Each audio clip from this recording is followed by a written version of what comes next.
Cover what your brother owes, or I will make sure your firm knows exactly what kind of daughter you really are. I read it 3 times. The timestamp said 11:47 p.m. I was still in my work clothes. My laptop was open on the kitchen counter with a half-finished clause review on the screen, a cold cup of tea beside it, and I just stood there in my own apartment in Calgary reading my father's threat like it was a deposition exhibit. My hand didn't shake. That surprised me. I put the phone face down on the counter and finished the clause review. Then I made a new cup of tea. Then I sat down at the table and thought about the last 10 years of my life. I am a contracts lawyer. I have been one for 6 years, junior associate for 2 before that. I work at a mid-sized commercial firm downtown, the kind of place where your word means something, and a single ethics complaint can end a career before it gets started. I review agreements for a living. I know exactly what language means, what it implies, what it leaves open, and what it closes off permanently. I have spent my entire adult life learning to be precise. My brother has spent his entire adult life being careless with other people's precision. His name doesn't matter. I'll call him my brother, because that's all he ever was to me. A role, not a person. 5 years older. Lives 40 minutes from my parents in Lethbridge. Never left. Never had to, because I was the one who left, which in my family's accounting meant I was the one who owed something. That logic took me years to see clearly. When you grow up inside it, it just feels like the air. The first time I bailed him out, I was 24. Fresh articling student, barely making rent in a basement suite near the university, and my mother called to say my brother had missed 3 car payments and was about to lose the truck he needed for work. She didn't ask if I could help. She said, "We need $3,000 by Friday." I sent e-transfers in installments because that was all I had. I told myself it was a one-time thing. It was not a one-time thing. Over the next 8 years, there were 6 more incidents I can name without looking at my records. A missed credit card bill my parents said would destroy his credit score. A deposit on a rental unit he couldn't cover. $5,200 he borrowed for a used trailer he said was for a business that never materialized. 2 separate times my father called me to cover a shortfall before my parents' joint account went into overdraft. Both times framed as family emergencies, both times connected, somehow, to something my brother had done or not done. I kept a note in my phone, not because I expected repayment. I kept it because I needed to see the number clearly, the way you sometimes need to write something down just to confirm it's real. $41,200 over 8 years. Every time I said it would be the last time. Every time my mother cried or my father went quiet and said he didn't know what they would do without me. Every time I wired the money and told myself I was keeping the peace, keeping the family together, being the responsible one. What I was actually doing was paying a subscription fee to be treated like I belonged to them. The call that started everything came on a Tuesday afternoon in October. I was between meetings, just stepping into the elevator, when my phone buzzed with a number I didn't recognize. I almost let it go. I almost didn't pick up. It was a collections specialist from a financial institution. She was calm, professional, clearly had done this 100 times. She said she was following up on a personal line of credit that had gone 60 days past due. She read me the account number. I didn't recognize it. She asked me to confirm my date of birth, my address at the time of application, my employment information. Everything she read back to me was mine. I stepped off the elevator on the wrong floor and stood in a hallway I didn't recognize while she explained that the account had been opened 14 months ago, that the credit limit was $22,000, that $18,000 and change had been drawn against it, and that no payments had been made since the initial minimum. I said very quietly, I did not open that account. She paused, and then she said something that people in her profession are trained to say carefully. I understand. Do you have reason to believe your information was used without your authorization? I thought about my brother. I thought about 3 Christmases ago when I had driven home to Lethbridge and left my laptop bag in the front hallway while I brought groceries in from the car. I thought about how my brother had been standing near the hallway when I came back inside. I thought about the fact that I store my credit file documents in a folder I use for family tax prep, and that my father had asked me the previous spring to look up my own credit score as part of a conversation about whether I could co-sign something for my brother, a conversation I had ended by saying no and changing the subject. I said, "Yes, I do." I thanked her, asked her to note the dispute and flag the account, confirmed I would be filing formally, and ended the call. Then I stood in that hallway on the wrong floor and did not move for approximately 90 seconds. Here's what most people would do. They would call their brother or their parents. They would want an explanation. They would want to believe there was one. I am a contracts lawyer. I know what authorization means and what it doesn't. I know that my brother did not have written permission to open a line of credit in my name because no such document exists. I know that using someone's personal information to obtain credit without authorization is fraud. In Canada, it is a criminal offense under Section 380 of the Criminal Code. I know this not because I am a criminal lawyer, but because I live in the same country and I can read. I didn't call my brother. I called a colleague who does financial litigation and asked if I could take her for coffee that afternoon. We sat at a place near the office for 2 hours. She walked me through the full picture, what a formal identity theft complaint looked like, what evidence I would need, what the bank's fraud investigation process involved, what the RCMP intake looked like for financial crimes, and, because she is practical and has seen a lot, what I should expect from my family when they found out. "Do you want them charged?" she asked. I thought about it, genuinely thought about it, sitting there with my hands around a latte I hadn't touched. "I want it stopped," I said. "I want the account gone from my name, and I want documentation." She nodded like she understood exactly what I meant. I went back to work. I finished the rest of my day. I reviewed 2 more contracts and sent a set of revisions to a client. On the way home, I stopped at a pharmacy and picked up a few things I needed. I did not call my parents. I did not call my brother. I did, however, begin compiling. I am very good at compiling.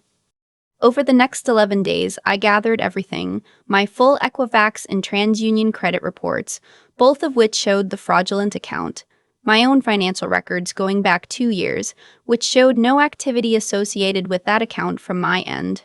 Screenshots of every e-transfer I'd sent to my family over the years. I still had all of them because I am a lawyer and I do not delete financial records. I wrote a detailed timeline, dates, amounts, names, locations. I documented the conversation about my credit score from the previous spring. I noted the Christmas visit, the laptop bag, the hallway. I did not contact my brother, my mother, or my father during this time. When my mother texted to ask if I was coming home for Thanksgiving, I said I had a work deadline. She said, "You always have a work deadline." I said, "I know. I'm sorry." I kept the thread neutral and light. I was very careful. The fraud dispute was filed with the bank on day 4. They opened a formal investigation. On day 9, the fraud investigator called me to confirm they had escalated the file. They were not allowed to tell me what they'd found, but the way she worded things told me enough. On day 11, I filed a report with the RCMP Financial Crimes Unit. On day 12, my father called. I let it ring. He called again. I let that ring too. Then he sent the text, "Cover what your brother owes, or I will make sure your firm knows exactly what kind of daughter you really are." I read it 3 times. I put the phone face down. I finished my tea. I made another one. Then I picked the phone back up and screenshotted that message. Saved it in 3 places: my phone, my work cloud, a personal encrypted drive I keep for exactly this kind of document. I noted the timestamp, the exact wording, the implied threat against my professional standing. In legal terms, what my father had just sent me was evidence of attempted intimidation of a complainant, potentially obstruction, and if he followed through on the threat, defamation with documented malicious intent.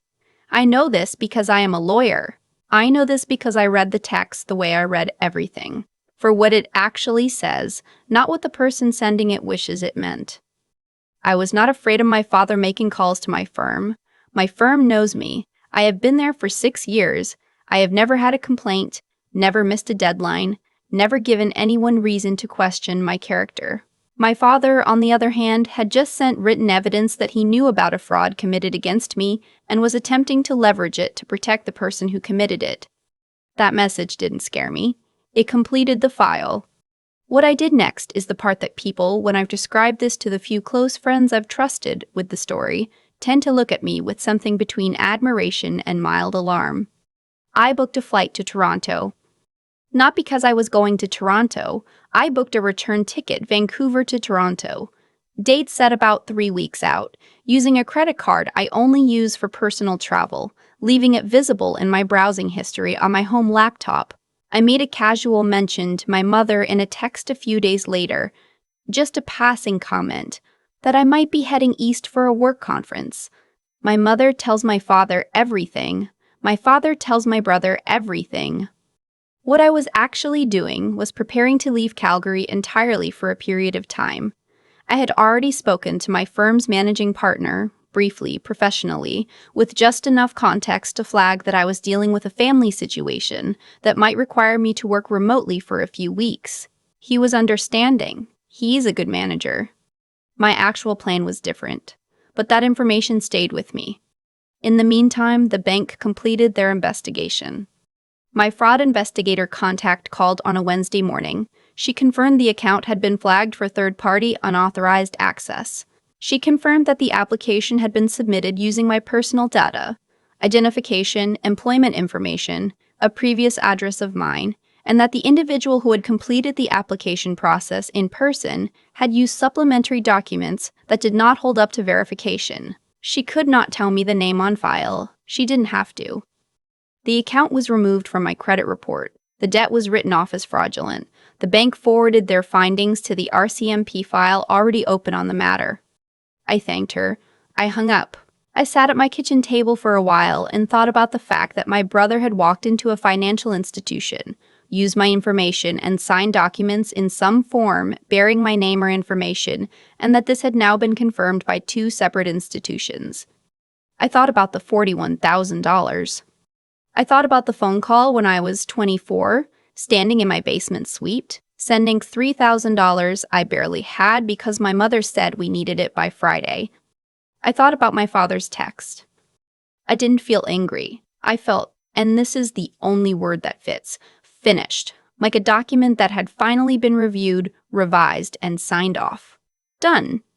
I had already packed most of what I needed, not everything. I wasn't dramatic about it.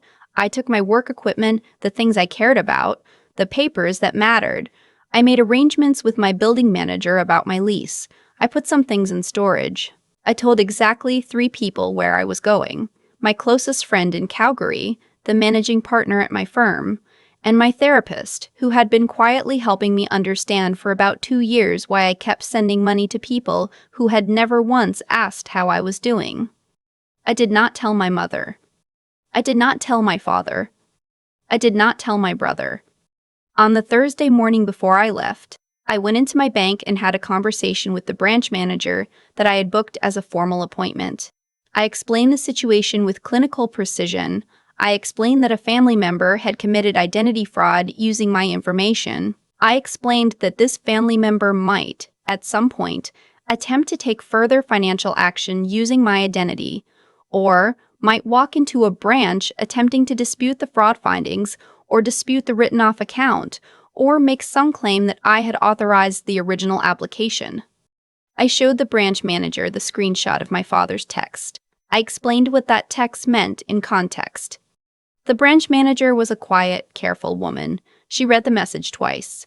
Then she looked up and said, "I'll make sure this is flagged on your file and escalated to our security team." I thanked her. I drove back to my apartment. I finished packing. I dropped my old SIM card into a glass of water on the counter, an old habit from a privacy seminar, the kind of thing that feels overly cautious until it suddenly doesn't, and I walked out with my bags and locked the door behind me. I heard later from a friend who heard from someone connected to the family that my brother went to a branch of the same bank the following week. He apparently had a document, something he claimed was a letter from me authorizing the original account, authorizing access, authorizing something. I don't know exactly what he brought. I can imagine because I know him. The teller flagged it. The security team was called. My brother was not arrested on the spot because that's not how branch security works, but the information was forwarded to the RCMP file, which was already open, which now had a great deal more material in it. My father's phone number had been associated with several communications flagged as relevant to the file. I was in Kelowna when I found this out. I had rented a small place there for a month, working remotely, sitting on a deck in the mornings with my coffee and my laptop, and the strange particular quiet of a life that had been stripped of noise you hadn't realized was noise. My mother texted 3 times over the following 2 weeks. The first message asked if I was coming home for Christmas. The second said my father wanted to talk. The third said, "I don't know what you've done, but your brother is in a lot of trouble, and our family is falling apart, and I hope you're happy." I read all 3 messages. I did not respond to any of them. There is a version of the story where I feel guilty about that, where I lie awake at night wondering if I did the right thing, if I was too cold, if I should have given them one more chance to do the right thing first. That version of the story would require me to believe that a chance existed, that if I had picked up the phone and said, "I know what happened, here's what I need from you," the response would have been something other than more pressure, more blame, more management of my feelings on behalf of their comfort. I know my family. I reviewed that evidence very carefully. I am not a cruel person. I am not someone who wanted any of this. I spent 8 years and $41,000 trying to find a version of belonging that didn't require me to disappear. I tried every configuration of giving and adjusting and absorbing. I showed up. I sent money. I answered the calls. At some point, and I can't tell you the exact moment because it was a long accumulation of moments, I understood that what they wanted from me was not a daughter or a sister. What they wanted was a resource with a name attached to it. You can love people and still refuse to be consumed by them. You can grieve a family that was never quite what you needed it to be, and also be clear-eyed about what it was. Both of those things can be true at the same time. I stayed in Kelowna through January. I took long walks in the mornings when it wasn't raining. I finished a difficult file at work that I was proud of. I read 4 books. I called my therapist every other week. I went a full 31 days without checking my father's contact in my phone. In February, I made it official with my firm, fully remote, based out of a city I'm not naming here, somewhere I had wanted to live for years and kept postponing for reasons that, in hindsight, were mostly about keeping myself accessible to people who needed me to stay put. I don't know the current status of the RCMP file. I cooperated fully with the investigators and answered everything they asked of me. What happens now is not my file to manage. I changed my number, not because I was afraid of them, because I was done. My new will at Thanksgiving dinner. Father announced the new will at Thanksgiving dinner, with the turkey still on the table. There's a line I keep coming back to, something my therapist said early on, before any of this happened, back when I was still finding reasons to wire money I didn't have to spare. The most expensive thing you can do is keep paying to be treated like you don't matter. I think about that a lot now. I think about the $41,000. I think about the loan in my name. I think about a text from my father that he apparently sent without considering, that his daughter reads contracts for a living, that she knows what words mean, that she says everything, that she does not make a move until the file is complete. Sometimes the only way out of a system that was built to use you is to stop being usable. I booked a one-way ticket, not to Toronto. I don't owe anyone a forwarding address. I didn't feel like a hero when it was over. I want to be honest about that, because I think people expect a certain kind of ending. The music swells. You feel vindicated. You cry in a good way. That's not what it was like. What I felt, sitting on that deck in Kelowna with my coffee going cold, was something closer to tired. The deep, structural kind of tired that doesn't go away after one good night of sleep. The kind that's been living in you for years without a name. What I keep coming back to is this.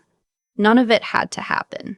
Not the fraud, not the text, not the RCMP file, not any of it. It happened because a series of choices were made by my brother, by my father, and honestly, by me. And choices have weight. They accumulate. Every time I wired money without documentation, I made a choice. Every time I absorbed a threat and went quiet, I made a choice. Every time I told myself that keeping the peace was the same thing as keeping the family, I made a choice. Those choices didn't cause the fraud, but they built the environment in which someone could believe they could commit it and walk away clean. I've thought a lot about what finally made the difference, and I think it comes down to three things that I had to develop in myself. Not all at once, not easily, and not without help. The first was being honest about what was actually happening. Not what I wished was happening, not the most charitable possible interpretation, but what the facts said when I read them clearly. My brother used my information to open a line of credit. My father knew and sent a threat designed to make me absorb the cost. Those are not complicated facts. What made them hard was that I had spent years training myself to soften them. Seeing clearly, really clearly, without softening, was the first thing that had to change. The second was thinking carefully before acting. Every instinct I had in those first hours after that phone call from the collections specialist was to react, to call, to confront, to demand an explanation. I didn't. I went back to work. I took a colleague for coffee. I built a file over 11 days before I moved. That discipline, the willingness to be methodical when every part of you wants to be emotional, is what made the outcome possible. Reaction would have given them warning. Precision gave me everything. The third was following through, even when it cost something real. Filing that RCMP report cost me something. Alerting my branch manager cost me something. Leaving without explanation cost me something. None of those were free choices, but I made them anyway because I finally understood that the alternative, another year of absorbing, adjusting, paying, was costing me far more, in ways that don't show up on a credit report. I'm not angry at my family anymore. That surprised me too. What I feel is more like clarity, the kind that settles in when you stop trying to make something into what it isn't, and just see it for what it is. You cannot build a stable life on a foundation you keep subsidizing out of guilt. At some point, the most honest thing you can do, for yourself and maybe even for them, is stop. I changed my number. I started over somewhere new. The file is not mine to manage anymore. Some doors close better from the outside.